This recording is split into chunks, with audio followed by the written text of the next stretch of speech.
Hello everyone, welcome to texture math. आज के session में हम मेडिकल टर्मिनोलॉजी के कुछ और प्रीफिक्स देखेंगे जो डिनोट करते हैं नंबर या फिर अमाउंट को।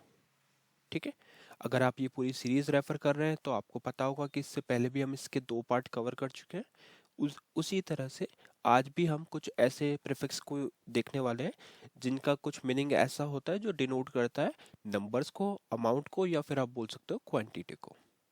ठीक है, तो ये टर्मिनोलॉजी समझना हमारे लिए बहुत इंपॉर्टेंट है क्योंकि इन्हीं के बेसिस पे फिर हम आगे मेडिकल कोडिंग सीखेंगे, या आप बिलिंग टीम से हैं तो आप बिलिंग को अच्छे से समझ पाओगे जब आपको ये टर्मिनोलॉजी पता होगी।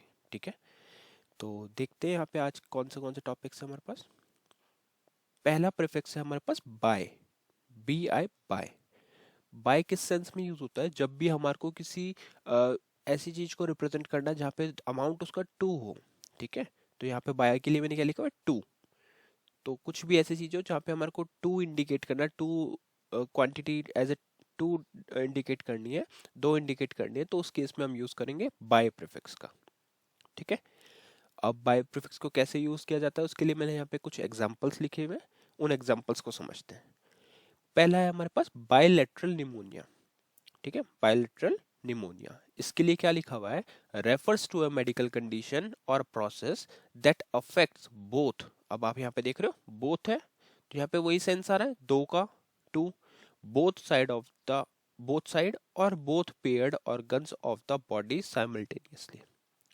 तो बायलैटरल जो निमोनिया होता है वो एक ऐसी मेडिकल कंडीशन होती है या प्रोसेस होता है जो अफेक्ट करता है बॉडी की दोनों पार्ट को, है ना।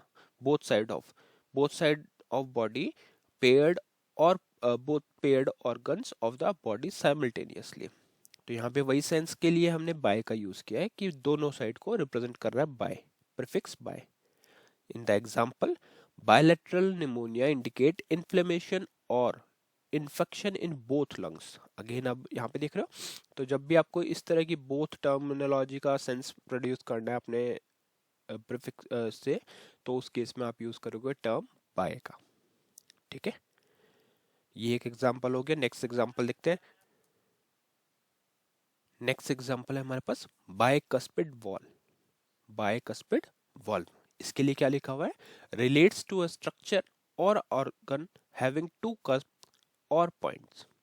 ठीक है, तो इस तरह के स्ट्रक्चर को हम क्या बोलेंगे? Bicuspid valve.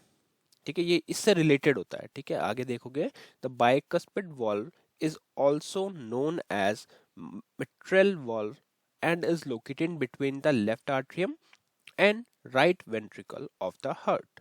ठीक है, तो हार्ट के जो लेफ्ट आर्ट्रियम है और जो सॉरी या लेफ्ट आर्ट्रियम और लेफ्ट वेंट्रिकल है उसके बीच में ये लोकेटेड होता है, और इसको हम क्या बोलते हैं? Bicuspid valve. और इसका सेकंड नेम क्या है? Mitral valve.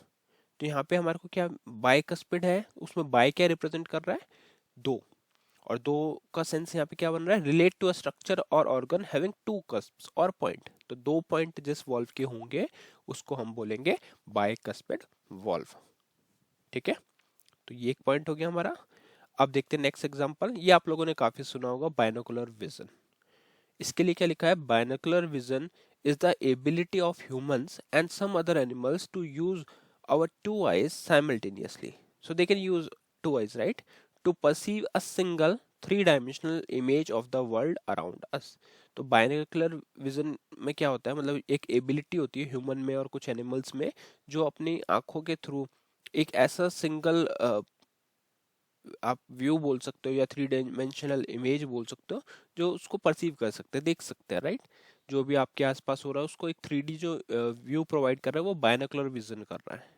ठीक है, तो उसमें दोनों आइज का इन्वॉल्वमेंट होता है। तो यहाँ पे दो का सेंस आया, टू का सेंस आया, तो उसके लिए हमने इसका यहाँ पे प्रीफिक्स जो यूज किया वो है बायनोकुलर विजन। ठीक है, तो ये हमने देखा पूरा बाय प्रीफिक्स के बारे में। ऐसे और भी बहुत सारे आपको एग्जांपल्स मिलेंगे और हम मोस्ट ऑफ देम कवर करेंगे आने वाले सेशंस में। अभी हम बस एक एक एग्जांपल और उनका मीनिंग समझ रहे हैं, क्योंकि एक बार मीनिंग आपको क्लियर हो गया तो नेक्स्ट टाइम जब भी आप बाय से रिलेटेड कोई भी मेडिकल टर्मिनोलॉजी को देखोगे तो आपको वो क्लिक करेगा कि किस पर्पस से हमने यूज़ किया है। तो ये पूरा जो भी मेडिकल टर्मिनोलॉजी है मैं रिकमेंड करूँगा आप लोगों से दैट आप लोग इसके नोट्स बनाएं जिससे आपकी एक हैबिट हो जाएगी इनको आइडेंटिफाई करने का, और वही फिर आपके इंटरव्यूज या आगे कोई प्रिपरेशन, एग्जाम प्रिपरेशन में हेल्प करेगा। ठीक है, तो बाय का देख लिया। अब देखते हैं नेक्स्ट। नेक्स्ट है हमारे पास डिप्लो। अब आप देखोगे वहां पे हम टू को रिप्रेजेंट कर रहे थे, यहाँ पे डबल रिप्रेजेंट हो रहा है ना, बट इसको भी यूज किया जाता है, ये टर्म भी काफी कॉमन है, डिप्लो। तो यहाँ पे क्या लिखा है, डिप्लोपिया। पहला एग्जांपल क्या है, diplopia, commonly known as double vision. ठीक है, तो आप इसको कहीं ना कहीं रिलेट भी कर सकते हो आपके बायनोकुलर विजन से। आगे बढ़ते हैं। डिप्लोमिया is a condition in which person sees two images of single object. It can be caused by eye muscle imbalance or other visual issues. तो ये क्या है, एक डिजीज है जिसमें क्या होता है, पर्सन को एक ही ऑब्जेक्ट के दो दो इमेजेस दिखने लगते हैं, है ना। ये किस वजह से होता है, आई मसल के इम्बैलेंस से या कोई और विजुअल इशू उस केस में। तो डिप्लोपिया जो है, वैसे ही हमने क्या देखा था, बायनोकुलर विजन। तो बायनोकुलर विजन में हम क्या देख रहे थे कि हम दो आईज से एक प्रॉपर 3D इमेज परसीव कर रहे थे, राइट। यहाँ पे डिप्लोपिया में हम क्या कर रहे हैं, डबल विजन हो रहा है। तो जो सेंस देखो आप, वहां पे टू को रिप्रेजेंट कर रहे थे, यहाँ पे हम डबल को रिप्रेजेंट कर रहे हैं। तो डबल को डिनोट करने के लिए हम यूज करेंगे डिप्लो। डिप्लो, और ये टर्मिनोलॉजी क्या है, डिप्लोपिया। ठीक है, तो ये एक एग्जांपल हो गया। नेक्स्ट है हमारे पास डिप्लोकोकस। यहाँ क्या लिखा है, a type of bacteria that typically occurs in pair. तो यहाँ भी देखो डबल डबल पेयर्स में ये बैक्टीरिया होते हैं, इसीलिए इसके लिए हमने प्रीफिक्स यूज किया diplo. The term diplococcus is often used to describe the arrangement of bacteria cells when viewed under a microscope. ठीक है, तो वही है, जो डिप्लोकोकस है वो किस लिए यूज होता है, अरेंजमेंट ऑफ बैक्टीरिया सेल्स। और ये कैसे दिखता है, जब हम माइक्रोस्कोप की हेल्प से इसको देखते हैं। ठीक है, तो वही सेंस हमारा क्या बन रहा है, यहाँ पे भी डबल का बन रहा है, a type of bacteria that typically occurs in pairs. तो इस तरह से आपको ये चीजें आइडेंटिफाई करनी होगी कि अगर कोई चीज पेयर में है, मतलब डिप्लो लगा हुआ है, तो आपको एक आइडिया हो जाएगा कि वो कोई चीज ऐसी है जो पेयर में है, इसीलिए हम डिप्लो का यूज कर रहे हैं। करेक्ट, ठीक है। फिर है हमारे पास डिप्लॉयड। डिप्लॉयड क्या है, रेफर्स टू ए सेल और organism with a complete set of chromosomes in pair. तो यहाँ भी वही सेंस बन रहा है, complete set of chromosomes in pair, typically of most body cells in humans. ठीक है, तो यहाँ भी हमने क्या टर्म यूज किया, हमने यूज किया डिप्लो, डबल को डिनोट करने के लिए। ठीक है, नेक्स्ट देखते हैं। नेक्स्ट है हमारे पास हेमी, जो यहाँ पे डिनोट करता है हाफ को। जब भी आपको किसी चीज को हाफ शो करना हो, तो उस केस में आप क्या यूज करोगे, हेमी। एग्जांपल्स देखेंगे तो और क्लियर होगा। पहला एग्जांपल है हमारे पास हेमीप्लीजिया। हेमीप्लीजिया, यहाँ पे क्या लिखा है, paralysis affecting one side of body. ठीक है, तो देखो हाफ बॉडी में अगर कोई पैरालिसिस का अफेक्ट आता है, तो वहां पे हम कौन सा प्रीफिक्स यूज कर रहे हैं, हेमी, क्योंकि वो बस एक पार्ट को, हाफ पार्ट को बॉडी के अफेक्ट कर रहा है। ठीक है, often caused by a stroke और इंजरी टू द ब्रेन। तो ये हेमीप्लेजिया के समझ में आ गया आपको, कि जब भी कोई हाफ पार्ट को ही अफेक्ट करे तो उस टर्म को डिफाइन किया जाता है प्रीफिक्स हेमी से। ठीक है, एग्जाम्पल्स इसीलिए यहाँ पे नोट किए हैं, क्योंकि एग्जाम्पल बिना आप नॉर्मली हेमी हाफ सब पढ़ सकते हो। मैं आपको एक ही सेशन में सारे इनके प्रीफिक्स और उनका मीनिंग बता सकता हूँ, बट वो इतना क्लैरिटी नहीं लाएगा। क्यों, क्योंकि हमें उसके एग्जाम्पल जब तक पता नहीं होंगे, उसको तब तक मीनिंग क्लियर नहीं होगा। अब जैसे आपने यहाँ पे देखा हेमीप्लेजिया, तो उस केस में आपको क्लियर हो गया कि जब किसी बॉडी के हाफ पार्ट को अफेक्ट करता है पैरालिसिस, तो उस केस में हम हेमिट का यूज करते हैं। तो ये फिर आपको मतलब इजीली हेल्प करेगा रिकॉल करने में चीजों को। ठीक है, इसीलिए हम एग्जांपल्स भी देख रहे हैं। फिर है हेमीथोरॉक्स। यहाँ पे क्या लिखा है, रेफर्स टू वन हाफ और one side of the chest और thorax. It is commonly used in context of imaging और surgical procedure involves the chest cavity. ठीक है, तो यहाँ पे क्या हो रहा है, हेमीथोरॉक्स भी किस लिए यूज कर रहा है, हमें यहाँ पे क्या यूज कर रहे हैं अपन, इसलिए यूज कर रहे हैं क्योंकि हमें वन हाफ और वन साइड ऑफ चेस्ट और थोरैक्स को डिफाइन करना है। ठीक है, उसको डिनोट करने के लिए हमने यहाँ पे हेमी टर्म का यूज किया। फिर आता है हेमिकॉलएक्टोमी। नेक्स्ट एग्जांपल क्या है, हेमिकॉलएक्टोमी। यहाँ क्या लिखा है, surgical removal of half of the colon this procedure may be perform to treat certain colorectal condition colorectal condition such as cancer और इन्फ्लेमेटरी बोल डिजीज। ठीक है, तो यहाँ भी हेमी को देखोगे आप तो यहाँ पे surgical of half of the colon, तो हाफ ऑफ द कोलन को कौन डिनोट कर रहा है, प्रीफिक्स हमारा हेमी डिनोट कर रहा है। और एक्टोमी है उसका एक अलग मीनिंग होता है, ये हम पढ़ेंगे भी एक्टोमी के बारे में। ठीक है, तो अभी के लिए हम तो खाली डिस्कस कर रहे हैं हेमी के बारे में। तो हेमी का मीनिंग क्या हुआ इस केस में, इस मेडिकल टर्मिनोलॉजी में, कि surgical removal of half of the colon. ठीक है, तो ये हो गया थर्ड जो था हमारा हेमी। फिर आता है मोनो। मोनो क्या रिप्रेजेंट करता है, वन को। ठीक है, अब ऐसा भी हो सकता है कि आपने इससे पहले भी कुछ और प्रीफिक्स ऐसे पढ़े हो जो वन को रिप्रेजेंट कर रहे हो, बट अगर ऐसा मैंने फिर से रिपीट किया है, इसका मीनिंग ये है कि उसके भी टर्मिनोलॉजी यूज हो रहे हैं, तो हमें आइडिया होना चाहिए हर चीज का। हो सकता है किसी का कोई ऑल्टरनेटिव प्रीफिक्स भी यूज होता हो, है ना। ए अगर जैसे सपोज ए को हम बी, ए एक ऑब्जेक्ट है जिसके कुछ भी नेम हो सकता है, राइट।